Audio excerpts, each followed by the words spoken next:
नमस्कार दोस्तों। पॉडकास्ट की दुनिया में आपका एक बार फिर से स्वागत है। मैं हूं आकाश। और मैं हूँ प्रिया।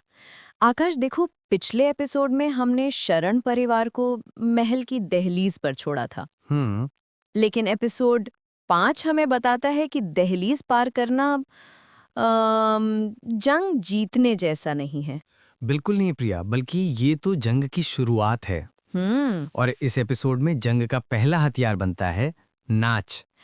अरे इसे नाच कहना मतलब गलत होगा आकाश। अच्छा। ये एक चक्रव्यूह था जिसे मोहिनी और उसके साथियों ने रिमझिम के लिए रचा था। सही कहा। उसे डांस के लिए चैलेंज किया, उसके पैरों में घुंघरू बांधे हाँ। और जानबूझकर एक ऐसा गाना बजाया जो राजमहल की मर्यादा के बिल्कुल खिलाफ था। और जैसा कि एक एक अच्छे प्लान में होता है, राइट। ठीक उसी वक्त एंट्री होती है रानी सा की। और रानी सा जो कहती हैं हम्म। वो एक थप्पड़ से भी ज्यादा जोर से लगता है।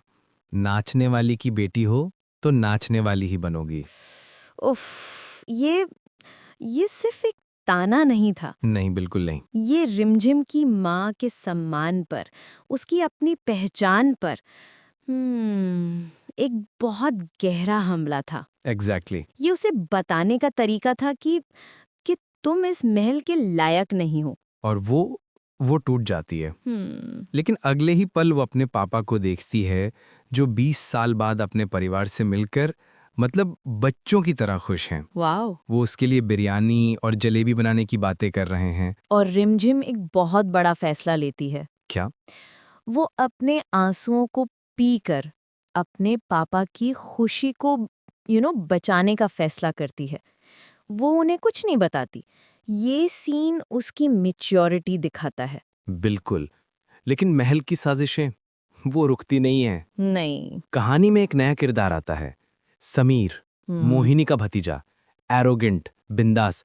और थोड़ी सी जमीर वाला भी। हाँ, क्योंकि जब वो सिगरेट पीने का इल्जाम एक मासूम नौकर टीटू पर डालता है, ओके। तो रानी सा उसे खौलता हुआ घी पिलाने की बर्बर सजा सुनाती हैं। ओ गॉड। तो समीर अपनी गलती मान लेता है। और हमें लगता है कि चलो ठीक है, अब रानी सा समीर को सजा देंगी। हम्म। लेकिन इस कहानी का सबसे बड़ा ट्विस्ट तो अब आता है। रानी सा का हाथ उठता है हाँ। और थप्पड़ समीर को नहीं, बल्कि उनके अपने बेटे शरण को पड़ता है। व्हाट? ये क्यों? क्योंकि रानी सा के लिए ये सिगरेट का झूठ नहीं था। तो ये 20 साल पुराने उस फैसले का झूठ था जब शरण ने राजगद्दी पर अपने प्यार को चुना था। अरे बाप रे। ये थप्पड़ आज भी उसी बात के लिए था। ये दिखाता है कि रानी सा का जख्म आज भी हरा है। मतलब लड़ाई अब सिर्फ राजगद्दी की नहीं रही आकाश। नहीं नहीं। ये हर उस ताने का जवाब देने की लड़ाई है जो रिमझिम और उसकी माँ को उनके अतीत की वजह से मिल रहा है। और यहीं हम अपने श्रोताओं के लिए एक सवाल छोड़ना चाहेंगे।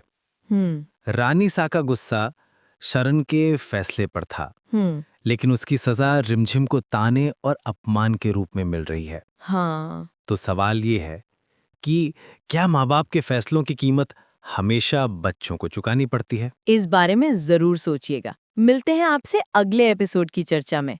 तब तक के लिए नमस्कार।